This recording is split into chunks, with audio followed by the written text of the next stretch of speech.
Como Puebla York, se le ha denominado la exposición temporal Estación en el Salón de Horno, ubicado en el municipio de Izúcar de Matamoros. Nau Rodríguez, autor de dicha obra, mencionó que es una exposición colaborativa de paisaje sonoro y collage físico, expresando la cultura de migración. El centro y el sur del país de México y cuáles son las condiciones que ellos viven en Estados Unidos. Recordamos que cerca de 3 millones de habitantes poblanos viven en Nueva York en una reforma o en una situación política bastante delicada. 30 años sin reforma inmigratoria hacen que las condiciones para los migrantes, en general migrantes mundiales que llegan a Estados Unidos, no tengan condiciones reales, condiciones propicias para generar mejores condiciones para sus vidas, mejores condiciones para sus familias. La mayoría de estos migrantes, de estos migrantes que conocimos, que pudimos platicar con ellos en Nueva York, son hombres y mujeres que ya tienen más de 30 años, que no han podido, en la mayoría de los casos, regresar a su país, a su estado. Y ahí estamos. Y esto ha hecho también que la dimensión de la migración tenga características muy crudas y muy rudas para ellos. Gente que ha abandonado a su familia y que no ha podido regresar ni siquiera para poder enterrar a sus familiares más cercanos.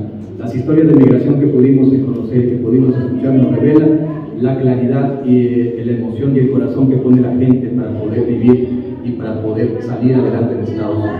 Nos sorprendió en muchos de los lugares que platicamos con las personas, nos referían que los poblanos, que los migrantes latinos habían llevado las flores a Nueva York, porque en Nueva York no había esta facilidad para trabajar las plantas, para trabajar las flores, y muchos de estos migrantes y muchas de las organizaciones que trabajaban allá nos hacían ver que no solo la migración genera estrategias económicas para generar mejores condiciones, sino que también embellecen las ciudades, embellecen los espacios.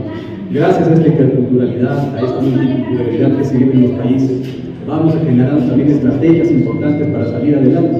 A nosotros, a mí sobre todo, y a Alfredo Duarte, quien es el autor de estas fotografías, de estos cuadros que ustedes van a poder observar, nos llamó mucho la atención las estrategias que han hecho los migrantes latinos para sobrevivir en Nueva York. Porque Nueva York es una ciudad difícil, compleja. Estados Unidos es un país hegemónico que plantea ciertas dinámicas también económicas y que mantiene sobre todo a migrantes trabajando y pagando impuestos ya en Estados Unidos. Muchas de estas familias han logrado hacer negocios propios, han logrado crear sus propias formas de generar economía. Y esto nos hace observar también cómo las dinámicas al interior de los países van cambiando. Y a nosotros nos llamó mucho la atención. Nosotros llegamos a inicio del 2022, acababa de terminar la pandemia, habíamos planeado ir un año antes, la pandemia no nos permitió acercarnos, pero cuando fuimos a Nueva York en este post-pandemia, pudimos conocer las estrategias que trabajaban ellos. Tenía que ver mucho con las formas que habían entendido ellos de vivir en sus lugares nativos.